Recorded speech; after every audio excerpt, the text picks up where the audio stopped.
Okay, hi Rosa. I've had a look at your draft. Um, I got your email. First thing I'd say is the name. If it's French, it's not Via, it's a V, V-I-E, and a Leo, that's okay. So just, you need to tidy that up. Now, this is all fine.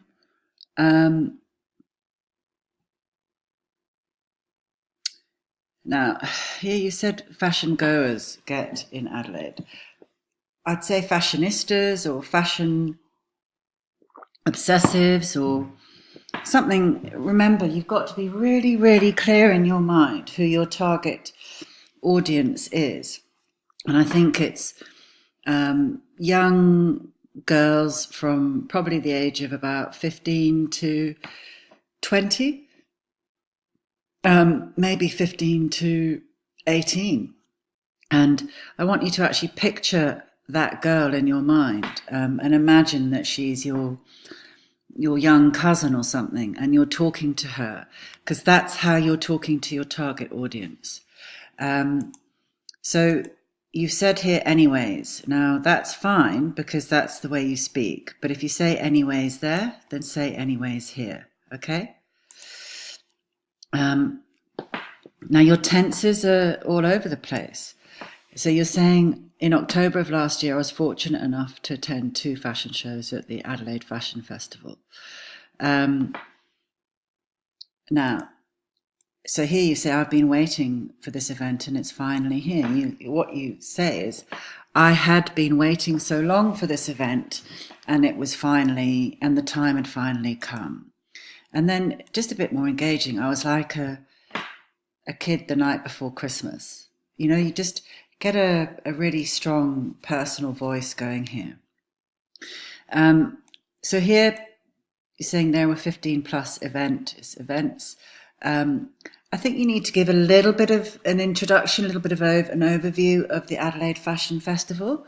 I think last year was the second one, and a little bit about the kind of fashion that there is there. Maybe just a couple of lines. But unfortunately, I could only attend 2 because of time. And now, would you say because of time or cause of time? And money, of course. Now, you probably just need to say who Paolo Sebastian is. So for any of you who haven't heard of the iconic Paolo Sebastian, he is blah, blah, blah, and then whatever he is most famous for. And also I think it's important to note that the Once Upon a Dream fashion show was the highlight. It was the end show, wasn't it? And here he is. This should be he's my favorite Oaktree designer. So this was obviously my first choice. So as you're editing yourself in your next 500 words, or once you've tidied this up, you need to be reading this out loud. You need to be saying it in the voice that you would be saying it to your 15-year-old cousin who you're telling all about Adelaide Fashion Festival and the shows you went to. I'm not sure. Yeah, this bit's fine. Now, here you say, I needed to find an outfit in 2 days. So, Westlakes, last time I looked, was a proper noun, so they need capital letters. Now, here you say you walked into every store with clothes in it until I found the perfect outfit. But this is a fashion blog, so I want to know where your mustard yellow short sleeve dress with wrap skirt overlay came from. Which shop? How much did it cost? What did you have to think about? Was there another outfit that you really wanted, but this one won it? And I paired this with my brown Witter boots. I think you mean to say Whitner.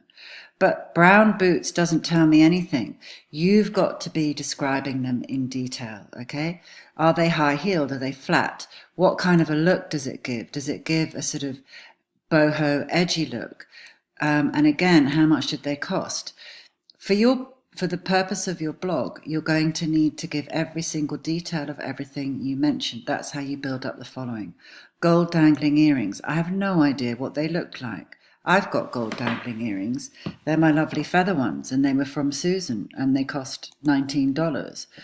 But you're not giving me or your target audience enough information. And a bold brown lip. Okay, what lipstick? What color brown? How much did it cost? Where can you get it from? Okay, so fashion details you need to put in here. Now, you've got event itself or events themselves. So you need to do some editing. Now, I don't think you say therefore when you're talking with your friends.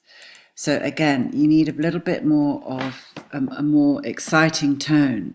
Oh my God, the day finally arrived, and we arrived at the Torrens Parade Ground also needs capital letters. When you say you had refreshments, that doesn't tell me anything. What did you have? Describe the atmosphere in the AFF lounge. It was really cool. But if you're trying to sell the Adelaide Fashion Festival, you've got to go into, we've got your target audience your reader needs to be able to picture it. They need to go, oh my God, that sounds amazing. I want to go next year. So describe the lounge, describe the people you saw. Were you sipping on a mocktail and just gawping at the bizarre outfits? Were there some cool outfits? Were there some terrible outfits? And you're switching tenses here again. So the show soon starts and everyone makes their way inside. So this is in the past tense. So finally the show was about to begin. So we all made our way inside. And describe it. If this is the TAFE one, but the Paolo Sebastian, the runway was amazing. It makes you to know that one of my best friends runs the Adelaide Fashion Festival. So I kind of see and hear and talk about everything that's going on. And I know that runway was, even she said it was one of the best runways she's ever seen. So you've got to be creating a bit more sense of atmosphere and excitement here. Here you say, so each show showed a series of garments inspired by a concept the designers would come up with. That's really not selling it to me. Paolo Sebastian was inspired by Disney stories of princesses and came up with the most, the flowers, the runway. It really was once upon a dream. Describe how you felt. Did you have butterflies in your stomach? Okay, but you've just said each show was amazing and included beautiful garments that definitely inspired me. You're not really selling it to me. I highly recommend going to as many of these events as possible. So again, you've got to be watching your expression and your editing, because in the next part, I'm not going to be correcting grammar for you. That is your responsibility. Okay, so you're on the right lines, but I want a really strong personal voice. And I want details of, if you're writing this blog as a fashion obsessive, then, what gives you the right to be doing this? It's because you know a lot about it, and hopefully your readers will learn from you. So you need to be looking and tidying up. Okay?